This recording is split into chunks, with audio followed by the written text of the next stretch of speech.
আজ আমরা পান সিং তোমারের জীবন নিয়ে কথা বলবো।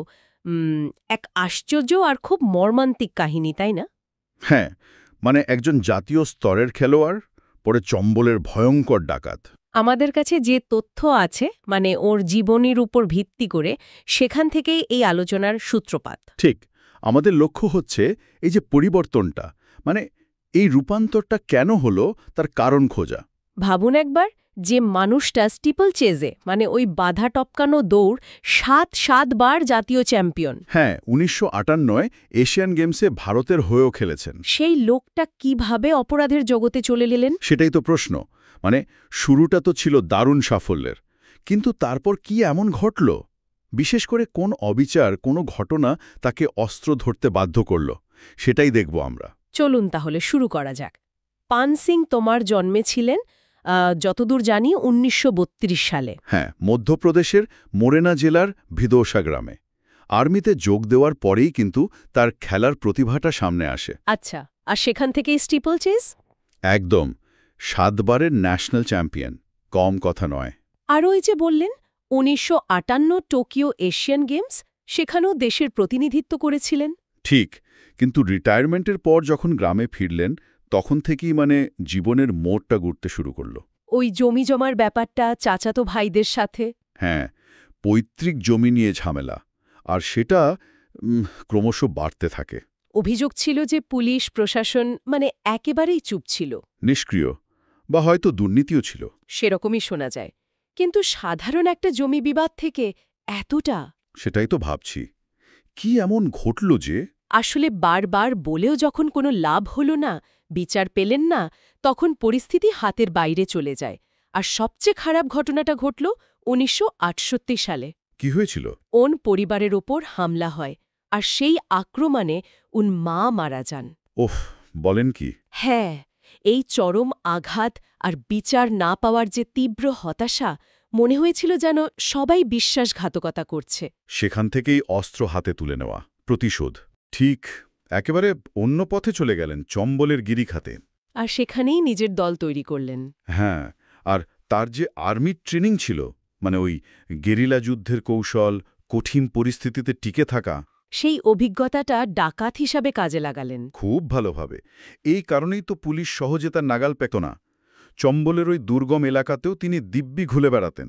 ডাকাত হিসেবে ঠিক কি করতেন তিনি? কাদের টার্গেট করতেন? মূলত ধনী জমিদার, তারপর ধরুন দুর্নীতিগ্রস্ত কিছু কর্মকর্তা বা অন্য ডাকাত দল, এদেরকেই নিশানা করতেন। মানে লুটপাট, অপহরণ, এগুলো? হ্যাঁ, টাকা আদায়, মুক্তিপণের জন্য কিডন্যাপ করা। যেমন ১৯৭১-এ এক জমিদারের ছেলেকে কিডন্যাপ করে বেশ মোটা টাকা আদায় করেছিলেন। গ্রামেও হানা দিতেন। কিন্তু একটা কথা শোনা যায় যে গরিবদের নাকি তিনি কিছু করতেন না। স্থানীয়দের কাছে একটা অন্যরকম ইমেজ ছিল। হ্যাঁ, এটা বেশ মজার ব্যাপার। কিছুটা যেন রবিনহুড টাইপের একটা ধারণা তৈরি হয়েছিল।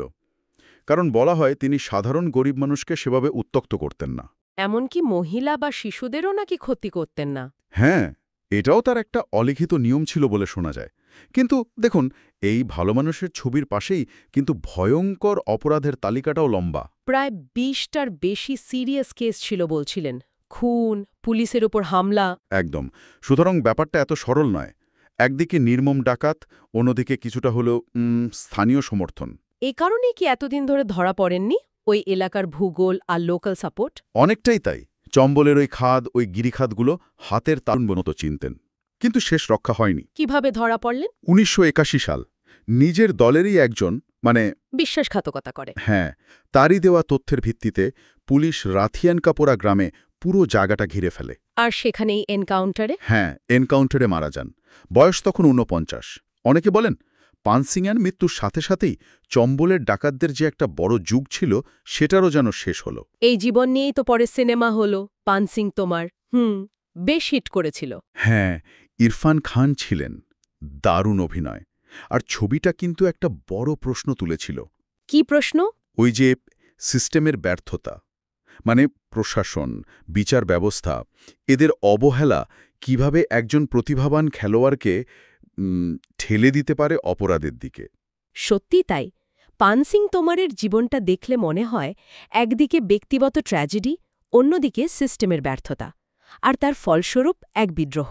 ঠিক বলেছেন। তার জীবনের দুটো দিকই খুব স্পষ্ট। একদিকে হিংসা, অপরাধ, অন্যদিকে কিছু মানুষের চোখে তিনি অবিচারের বিরুদ্ধে একটা প্রতিবাদী চরিত্র।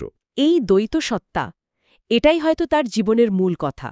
বীরত্ব, ট্র্যাজেডি, বিদ্রোহ সব মিলেমিশে একাকার। একদম।